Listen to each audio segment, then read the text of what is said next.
The first thing my stepson said after his father's funeral was not, "I'm sorry." It was, "You have 30 days to move out." The second thing he said was worse.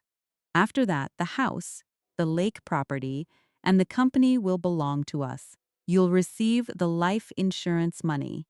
It should be enough. Enough. That was the word he used for $200,000, an unpaid medical bill, and the complete destruction of a 22-year marriage. I looked at him across my husband's desk and said, "All right." They thought I had surrendered. They had no idea I had decided to let them sign their own sentence. Before I tell you what happened next, write the name of your city in the comments. I want to know how far this story travels and stay until the end. Because the document they discovered in that conference room changed everything. My husband, Floyd, had been dead for 3 days when Sydney and Edwin came to see me. The funeral flowers were still fresh. Cards from neighbors covered the dining room table. His black coat was still hanging by the front door because I couldn't bring myself to move it. I was sitting in Floyd's office, in the worn leather chair where he had spent years reviewing contracts and planning our future, when Sydney entered with a folder under his arm. Sydney was 45 and worked as an attorney in San Francisco. He had inherited his father's height, his sharp jaw, and his habit of making people feel as if they were being examined. But he had not inherited Floyd's warmth. Edwin followed him. 3 years younger, softer around the edges, and always pretending to be the reasonable one, he could deliver a cruel sentence in the same tone someone might use to offer tea. "Colleen," Sydney said, "we need to discuss the practical arrangements." I looked at the folder. What arrangements? The estate. He opened it slowly, as if he were presenting evidence in court. The Sacramento house goes to Edwin and me. The Lake Tahoe villa goes to us as well. The business assets will be divided between us. I stared at him. "And me?" Edwin gave me a sympathetic smile. "Dad left you the life insurance policy." "How much?" "200,000. For a moment, I heard nothing except the clock on the wall. $200,000. I was 63, and the house they were taking was the place where Floyd and I had spent 22 years together. "And the medical bills?" I asked. Sydney turned another page. "There are approximately $180,000 in outstanding expenses from Dad's treatment. Since you were his wife and made many of the medical decisions, those will need to be handled separately." I looked from one brother to the other. "You're saying I receive $200,000 and I may owe $180,000 of it." "We're trying to be fair," Edwin said. Sydney leaned back. "You can remain in the house for 30 days while you make arrangements." 30 days. They said the number as if they were granting me a generous favor instead of evicting me from my own life. I looked at the framed photograph on Floyd's desk. He had once told me, "You'll never have to worry about your future, Colleen. I've taken care of everything." Now I wondered whether I had misunderstood the man I married. "I need time to read these documents," I said. "Of course," Sydney replied. "But the 30-day period begins tomorrow." They left me in the office. I stayed in that chair until the light outside turned gray. Then, while searching this desk for an address book, my fingers touched something beneath a stack of old receipts. It was a small brass key. I had never seen it before. That night, I searched every drawer in the house. I checked filing cabinets, jewelry boxes, the garage, and even the old storage room beneath the stairs. Nothing fit the key. At 2 in the morning, I found a business card inside Floyd's wallet. The wallet returned to me by the hospital. On the back, in Floyd's handwriting, was a single number, 379. First National Bank. The next morning, I called Martin Morrison's, the attorney who had supposedly prepared Floyd's will. Martin had represented Floyd for 15 years. He looked genuinely troubled when I told him I was considering accepting the son's offer. "You have grounds to challenge this will," he said. "The final revision contains irregularities. Floyd's medical records may also prove that he was fully competent when he signed it." "How long would a challenge take?" I asked. "Months, possibly years." "And who pays my expenses during those years?" Martin did not answer immediately. I looked out at the river below his office. People moved through the streets carrying coffee, arguing on phones, and rushing toward ordinary problems. I envied them. My entire life had become a legal emergency. "What if I sign?" I asked. Martin removed his glasses. "You would surrender your right to challenge the estate." "What if I sign everything to them and walk away with the insurance money?" "Colleen, that would be an extraordinary mistake." "Perhaps," I said. "But I'm tired of fighting." That was not completely true. I was tired of being treated like a helpless widow, and tired of not knowing what Floyd had meant when he said he had taken care of me. Martin agreed to draft an arrangement that would at least require the brothers to handle the medical bills. Before I left, Sydney texted me, "Mother, we appreciate your cooperation. Can we finalize everything by the end of the week?" He only called me mother when he wanted my signature. I typed back one word, "Yes." Then I went to the bank. The manager, a woman named Patricia, recognized Floyd. When I gave her the key and the number, she became quiet. "Your husband was very specific," she said. "He instructed us to give you access only after his death." Patricia unlocked box 379 and left me alone in the cold vault. Inside were bank statements, property records, emails, medical reports, photographs, and a sealed envelope with my name on it. The first email was between Sydney and a man named Marcus Crawford. "Dad's condition is getting worse. We need to move quickly on the transfers." The reply said, "The shell companies are ready. Once he signs, the assets can be moved before the wife understands what is happening." I read the sentence twice. The wife, not Colleen. Not their stepmother. Not the woman who had sat beside their father in the hospital.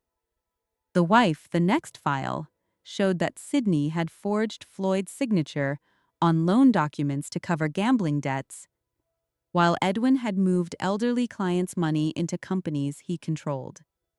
Then I found a statement for Whitaker Holdings LLC. The balance was $4.7 million. My hands began to shake. Floyd had transferred the money months earlier into an account that only I could access. But the biggest surprise was the property file. The Sacramento house had a mortgage of $1.2 million. The Lake Tahoe villa carried another $800,000 in debt. The properties they believed were valuable were actually worth less than the loans attached to them. They were not inheriting wealth. They were inheriting a financial trap. Finally, I opened Floyd's letter. "My dearest Colleen," it began. "If you are reading this, then the boys have shown you who they really are. I am sorry I kept these things from you. I did it because I could not be certain whom to trust, not even inside my own legal team." He explained that he had hired another attorney, James Mitchell, after discovering that information from his estate plans was reaching Sydney and Edwin. He had moved our savings, documented the fraud, and created a new will 6 weeks before his death. The new will left everything to me, but Floyd had added one unusual clause. I could decide what, if anything, his sons would receive. The letter continued. "I do not want you to become cruel because they were cruel to you. I want you to become free. Give them what you believe they truly deserve. And never confuse punishment with peace." I put the letter down. That sentence changed my plan. I had expected Floyd to give me a weapon. Instead, he gave me a choice. That evening, I accepted Edwin's invitation to dinner. His house was filled with expensive furniture, designer clothes, and 2 luxury cars parked outside. Now that I knew about their debts, everything looked different. Their success was not success. It was borrowed time. They served salmon and expensive wine. Bianca performed concern beautifully. "How are you holding up?" she asked. "I'm managing," I said. Sidney raised his glass. "To family working together." I smiled. Family should be honest with one another. The room became quiet for half a second. I asked about the medical bills. Edwin's fork struck his plate. Sidney said their attorney had reviewed the accounts. Then I placed my napkin on the table. "I found some unfamiliar bank statements in Floyd's office," I said, "and a key to a safety deposit box." Sidney froze. "A safety deposit box?" he repeated. "Yes. Number 379. His face did not change immediately. That was what made the moment so satisfying. First, he tried to remain calm. Then his eyes moved to Edwin. Edwin's face lost all its color. "Legal documents can be confusing," Sidney said. "You should let us review them." "No," I replied. "I think I'll review them myself." When I left, Sidney was already calling someone. James Mitchell called me before I reached home. "Mrs. Whitaker," he said, "your husband instructed me to contact you as soon as you opened the box.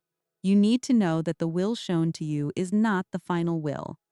"I know." There was a pause. "You've read the letter." "Yes. Then you also know what the evidence contains." "I do." "Your husband left the final decision to you." I looked around the house. For 22 years, every room had been arranged around someone else's needs. Floyd's office, Floyd's books, Floyd's routines. Even my grief had felt like another responsibility I had to manage correctly. "What would you do?" James asked. "I would give them exactly what they asked for." The conference room at Morrison and Associates was full when I arrived. Sidney and Edwin sat together. Martin was at the head of the table. James Mitchell sat beside me with a briefcase containing years of evidence. Sidney stood. "Colleen, this has become unnecessarily complicated." "No," I said. "It has become honest." James opened the briefcase. He placed the real will on the table first. Then the bank statements. Then the forged loan documents. Then the records of Edwin's transfers. Finally, he placed the property documents in front of the brothers. Sidney stared at the mortgage figures. "You cannot be serious," he whispered.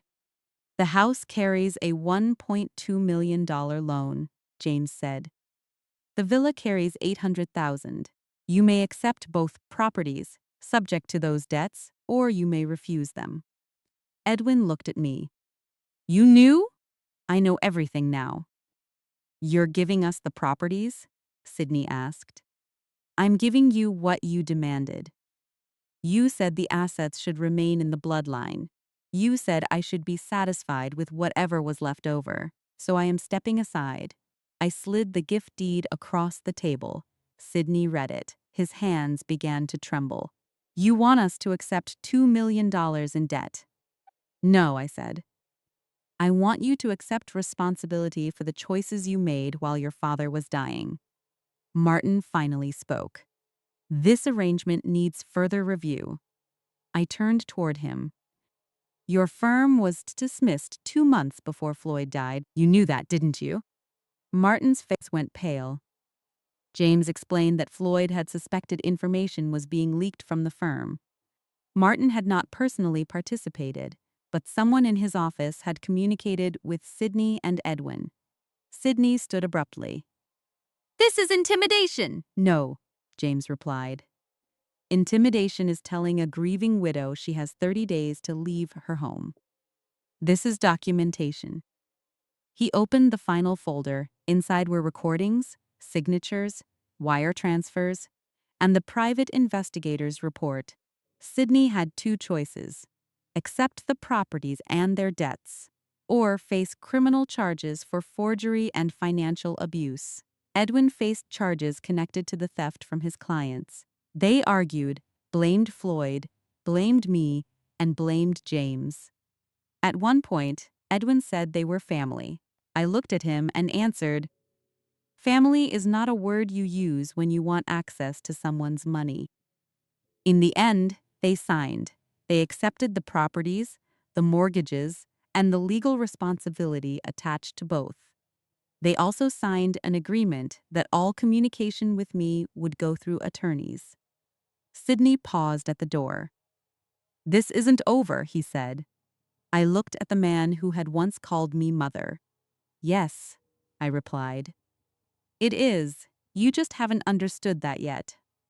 3 months later, I sold the properties before the brothers could lose them to foreclosure.